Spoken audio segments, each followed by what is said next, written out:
जय हिंद दोस्तों, welcome back to my YouTube channel Science Masti गया में आपका स्वागत है। हम जो होता है रेलवे का जो होता है NTPC 10+2 का साइंस क्वेश्चन लेकर आए हैं, जो आपका प्रीवियस ईयर का क्वेश्चन है। कुछ क्वेश्चन आपका अभी जो एग्ज़ाम चल रहा है उसका भी है। तो हम चलते हैं क्वेश्चन की ओर। वीडियो अच्छा लगे तो सब्सक्राइब जरूर कर लीजिएगा ताकि आने वाला वीडियो का नोटिफिकेशन मिल सके।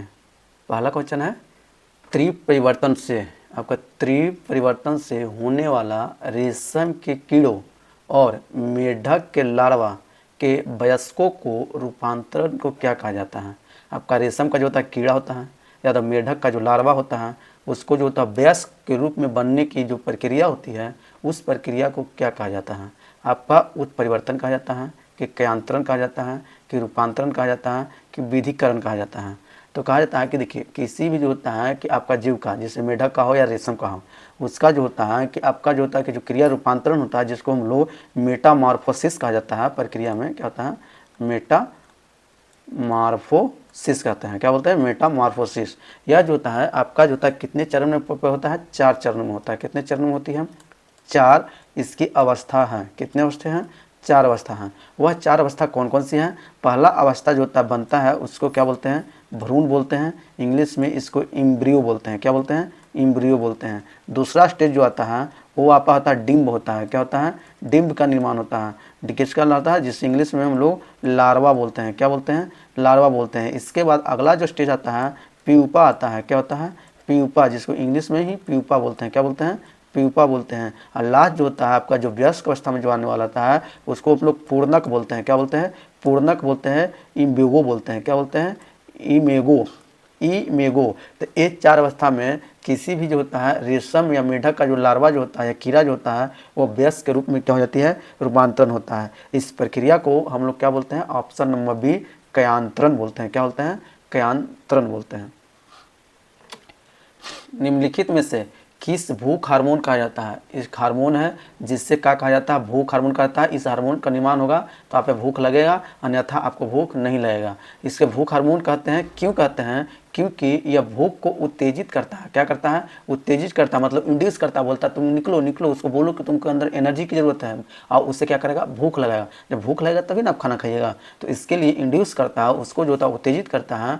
वो कौन हार्मोन है उसका नाम बताना है, जो भोजन का सेवन को क्या कर देता है, बढ़ा देता है। और वसा के भंडार को भी क्या करता है, वृद्धि करता है। अब वसा का भंडार, वसा जब आप भोजन कीजिएगा तो भोजन में आपका जो होता है वसा के रूप में लीजिएगा तो वसा की जो मात्रा जब बढ़ जाएगी वो वसा की मात्रा को वो क्या करेगा, भंडार करेगा, संचित करने का कार्य करेगा। क्या करेगा, संचित करने का कार्य करेगा। क्या करेगा, संचित। तो उस हार्मोन का नाम बताना है। इंसुलिन है कि रेजियोस्टिन है कि लेप्टिन है कि घोलिन है, आपका घोलिन है। तो कौन सा हार्मोन आपका जो होता है कि पाया जाता है। तो उसका जो होता है आपका राइट आंसर जो होता है आपका कौन हो जाएगा, ऑप्शन नंबर डी। यह जो होता है हार्मोन पाया जाता है। इस हार्मोन को हम लोग कौन हार्मोन बोलते हैं, हंगर हार्मोन बोलते हैं। क्या बोलते हैं, हंगर हार्मोन बोलते हैं। हार्मोन बोलेंगे, क्या बोलेंगे, हार्मोन बोलेंगे। यह हंगर हार्मोन जो होता है आपका किसको इंड्यूस करेगा, किसको उत्तेजित करेगा, हाइपोथैलेमस को। किसको, हाइपोथैलेमस को क्या करता है, प्रभावित करता है। और हाइपोथैलेमस को बोलता है कि आप जो होता है कि इससे जो होता है निकालिए, जिससे जो होता है उस व्यक्ति को जो होता है भूख लगे, आप भोजन ग्रहण करें। क्योंकि ऊर्जा की अति आवश्यक है। अगर इसी को जो होता है कि अगर एक और हार्मोन है जो अगर नहीं निकलेगा तो आपको, अगर वो निकलेगा तो आपको जो होता है भूख कम लगने लगेगा। क्या लगेगा, भूख कम लगने का, जिसका नाम है लेप्टिन। क्या नाम है, लेप्टिन। यह लेप्टिन हार्मोन जो होता है आपको जो होता है भूख को क्या करता है, कम कर देता है। क्या करता है, कम करता है, जिसके कारण आपको भूख लगेगा ही नहीं। तो ये क्या करता है, इसको इंड्यूस को क्या कर देगा, हाइपोथैलेमस को क्या कर देगा, रिड्यूस कर देगा, उसको क्या कर देगा, दबा देगा। तो इस तरह से लेप्टिन जो होता है आपको भूख को क्या करता है, कम करता है, जबकि घोलिन जो होता है आपको भूख को क्या करता है, अधिक कर देता है। नीचे सूचीबद्ध अम्ल में से सबसे दुर्बल अम्ल का नाम बताना है। उस अम्ल का नाम बताना है जो सबसे दुर्बल है। दुर्बल कहने का मतलब होता है कि कमज़ोर होता है। क्या होता है, कमज़ोर होता है। और कमज़ोर कहने का मतलब यहाँ पे अर्थ होता है कि जब भी कोई अम्ल जो होता है, क्या होता है, जब कोई अम्ल जो होता है जल में घुलता है तो कौन सा आयन देता है, हाइड्रोजन आयन देता है। कौन सा आयन देता है, हाइड्रोजन आयन देता है। तो यह जो हाइड्रोजन आयन जो होता है सबसे कम अगर देता है, अगर सबसे कम देता है तो वह कौन अम्ल हो जाएगा, दुर्बल अम्ल हो जाएगा। कौन अम्ल होगा? दुर्बल अम्ल होगा। और जब कोई अम्ल जो होता है, हाइड्रोजन अम्ल जो होता है अधिक देगा, जब हाइड्रोजन आयन सबसे अधिक देगा तो वो क्या हो जाएगा? प्रबल अम्ल हो जाएगा। क्या हो जाएगा? प्रबल अम्ल कहा जाता है। क्या होता है? प्रबल अम्ल कहते हैं। तो यहाँ पे हमें क्या बताना है? दुर्बल अम्ल बताना है। क्या बताना है? दुर्बल अम्ल। तो जो दुर्बल अम्ल होता कौन सा है? आपका एसिटिक अम्ल कि हाइड्रोक्लोरिक अम्ल कि हाइपोक्लोरिक अम्ल कि नाइट्रिक अम्ल। तो सबसे ज़्यादा जो होता है आपका दुर्बल अम्ल होता है आपका ऑप्शन नंबर ए जो होता है कि आपका जल में घुल कर जो होता है बहुत कम जो होता है हाइड्रोजन आयन देता है। क्या होता है? बहुत कम जो होता है हाइड्रोजन आयन देता है। और एक और क्वेश्चन बन सकता है कि कौन सा जो होता है कि पदार्थ सोचता है कि सभी के सभी दुर्बल अम्ल होते हैं। तो सभी के सभी आपका कार्बनिक पदार्थ जो होते हैं, जितने भी आपका कार्बनिक पदार्थ होते हैं सभी के सभी आपका कौन सा अम्ल है? दुर्बल अम्ल है। कौन सा अम्ल है? दुर्बल अम्ल है। वह धात्विक खनिज, एक धात्विक खनिज जो बाढ़ के कारण, जब बाढ़ आता है ना उसमें वह धात्विक खनिज जो होता है मैदानों या तो घाटियों में जाकर क्या होता है कि जमा होता है, हुए उस कछाड़ी जमाव को किस रूप में जाना जाता है? अब मान लीजिए कहीं बारिश हुआ, वहाँ पे जो होता है मैदान जो होता है कि आपका उसको काट कर जो होता है बाढ़ आया तो उस काट कर वहाँ पे जो होता है कि कोई धात्विक खनिज भी होंगे, उस खनिज को आपको जमाव क्या करता है कि ले जाएगा किसी रूप में, वहाँ पे जाके क्या करता है? जमा कर देता है। तो जमा हुआ तो वो एक अलग जो होता है कि आपका कटा होता है, तो उससे हम लोग क्या बोलेंगे? स्थूल निक्षेप कि प्लेसर निक्षेप कि धात्विक गणितिकाएँ कि सिरा निक्षेप। तो कहता है कि इस प्रकार का जो होता है कि रूप जो होता है, जो जमाव जो होता है उससे हम लोग क्या बोलते हैं? Option number B प्लेसर निक्षेप। यह प्लेसर निक्षेप आपको एक उदाहरण दे रहे हैं, वह उदाहरण आपका केरल का है। केरल के तट पर, केरल का जो तट जो होता है वो तट के पास में आपका जो होता है दो गो है जो आपका प्लेसर निक्षेपण का उदाहरण है, जिसका नाम है, एक है मोनाजाइट और दूसरा जो है जिरकोन। यह दोनों जो निक्षेप जो होता है आपका जो होता है किसका है? प्लेसर का उदाहरण है। मैग्नीलियोफाइट पुष्पी पादप होती है। एक प्रकार का जो होता है मैग्नीलियोफाइट जो होता है आपका पुष्पी पादप होता है, जिसे कहा जाता है, कौन से पौधे को कहा जाता है? अब मैग्नीलियोफाइट कहने का मतलब क्या होता है? मैग्नीलियोफाइट कहने का मतलब होता है कि वैसे पौधे जो आपका इंडोस्पर्म का निर्माण करता है। क्या होता है? इंडोस्पर्म का निर्माण करेगा। किस चीज़ का? इंडोस्पर्म का निर्माण करेगा, उससे हम लोग बोलते हैं मैग्नोलियोफाइट बोलते हैं। जैसे नारियल के आपका पानी जो अंदर में आता है तो वो प्रचुर मात्रा में उसको इंडोस्पर्म मिलता है, तो वह इंडोस्पर्म को ही हम लोग मैग्नीलियोफाइट पुष्पीय पादप कहते हैं। तो वह किस वर्ग के समूह में पाया जाता है? आपका जिम्नोस्पर्म में कि ब्रायोफाइट्स में कि टेरिडोफाइट में कि एंजियोस्पर्म में? तो आपका इसका राइट आंसर हो जाएगा आपका जितने भी जो होता है कि आपका जो होता है कि एंजियोस्पर्म पौधे हैं वो सभी पौधे में आपका इंडोस्पर्म का निर्माण होता है। तो इसका राइट आंसर हो जाएगा ऑप्शन नंबर डी। 37 डिग्री तापमान, ये आपका 37 डिग्री तापमान लगभग के बराबर होता है। के बराबर ऑप्शन में दिया हुआ है, किस में निकालना है? आपका फ़ारेनहाइट में। तो हमको 37 डिग्री को फ़ारेनहाइट में बदलना है। तो 37 डिग्री को फ़ारेनहाइट में कैसे बदलेंगे? इसके लिए आपका एक सूत्र है, जिसका सूत्र है आपका क्या हो जाएगा? C5, क्या होता है? C5 बराबर F-32/9। इस पर आप निकालिएगा तो आपका जो होता है क्या हो जाएगा? आपका निकल जाएगा। तो इसमें निकालिएगा तो इसका जो होता है आपका राइट आंसर हो जाएगा आपका 9.8 डिग्री फ़ारेनहाइट। अब ऑप्शन नंबर डी। तो इसको निकाल कर थोड़ा देख लेते हैं कि आपका क्या है, डिग्री कितना दिया हुआ है। आपका सी के जगह पे 37 दिया हुआ है, आपका नीचे 5 हो जाएगा बराबर एफ बराबर जो होता है माइनस आपका क्या है 32 है, आपका 9 है। तो तिरछा तिरछा आपका क्या होता है? मल्टीप्लाई हो जाता है।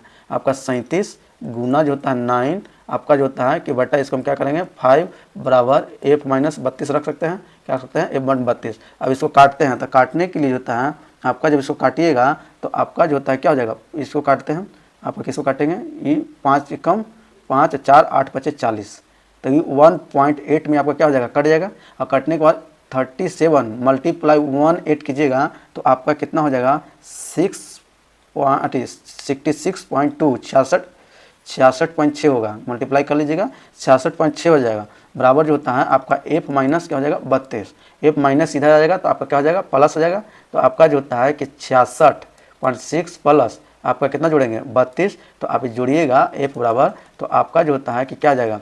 आपका जो होता है कि 98.6 डिग्री फ़ारेनहाइट आएगा राइट आंसर। यूकैरियोटिक कोशिका, कि निम्न में से किस कोशिकांग को आत्मघाती थैली भी कहा जाता है। आपका यूकेरियोटिक कोशिका है, उसके कोशिका के अंदर पाए जाने वाले, ये आपका एक सेल है, सेल के अंदर पाए जाने वाले जितने भी जो होते हैं कि अंगक होते हैं उससे कोशिकांग बोला जाता है। जैसे आपका बीच में nucleus, mitochondria, Golgi body, lysosome, ribosome, endoplasmic reticulum, ये सारे जो होते हैं आपका पाए जाते हैं, इसे कहते हैं कोशिकांग। इसी कोशिकांग में से एक कोशिकांग को हम लोग क्या बोलते हैं, आत्महत्या की थैली बोलते हैं या घाती बोलते हैं, आत्महत्या की थैली बोलते हैं। तो उसका नाम बताना है, वो कौन सा अंगक है, वो कौन सा कोशिकांग है जो आत्महत्या की थैली बोलते हैं। तो आपका माइटोकॉन्ड्रिया है कि गोल्गी का है, क्लोरोप्लास्ट है कि लाइसोसोम है। अब ये भी कहा जाता है कि आत्महत्या की थैली उसे क्यों कहते हैं, तो आत्महत्या की थैली इसलिए कहते हैं क्योंकि अपने उस शरीर को फाड़कर खुद वो क्या हो जाता है, नष्ट हो जाता है। क्या होता है, खुद वह अपने आप को भी क्या करता है, नष्ट कर लेता है, अपने आप को भी खत्म कर लेता है, इसलिए उसे हम आत्महत्या की थैली कहते हैं। वह अंगक है, वह कोशिकांग है आपका लाइसोसोम, ऑप्शन नंबर डी।